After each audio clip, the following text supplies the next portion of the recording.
করি না, আর আমরাও নিজেরা আমাদের মূল্যায়ন বুঝি না। শ্রমিকরা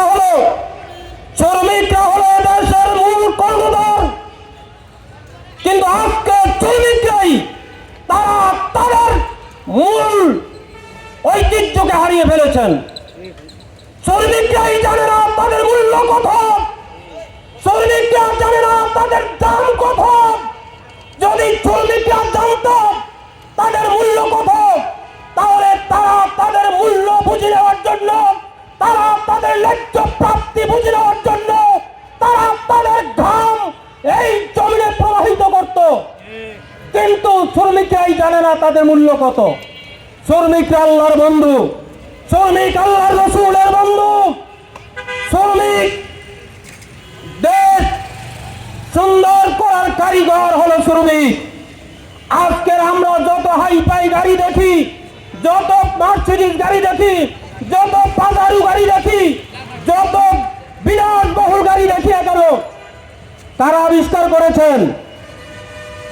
আজকের বঙ্গভবন কারা আবিষ্কার করেছেন? গণভবন কারা আবিষ্কার করেছেন? নগর ভবন কারা আবিষ্কার করেছেন? এই শ্রমিকরাই আবিষ্কার করেছেন। আজকে শ্রমিকদের ন্যায্য অধিকার পাওয়ার জন্য, ন্যায্য অধিকার বুঝে নেওয়ার জন্য তারা যে পদ্ধতি পন্থা অবলম্বন করেন, সেই পদ্ধতিগুলি হলো বাতিল পন্থা। যে কারণে শ্রমিকরা আজীবন যদি তাদের ন্যায্য অধিকার পেতে চায়, ওই পন্থায় কোনোদিন শ্রমিকরা তাদের ন্যায্য অধিকার বুঝে পাবে না। শ্রমিকরা যদি তাদের ন্যায্য অধিকার বুঝে পেতে হয়, তাহলে একমাত্র পদ্ধতি হলো, একমাত্র পদ্ধতি পন্থা হলো ইসলাম।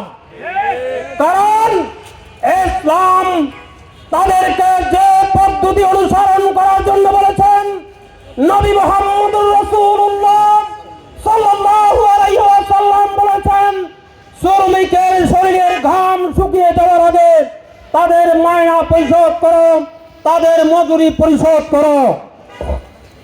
কিন্তু আজ আমরা কি দেখছি? শ্রমিক তারা তাদের অক্লান্ত পরিশ্রম করে উৎপাদন করে তারা ঠিক মতো তাদের মাইনাও পায় না। মালিক রাতারাতি আঙ্গুল ফুলে করানো হয়, মালিকের চেহারা অস্ট্রেলিয়ার আপেলের মতো টকটক করে, আর শ্রমিক ঢুকে ঢুকে মরে। আজকে যদি দেশে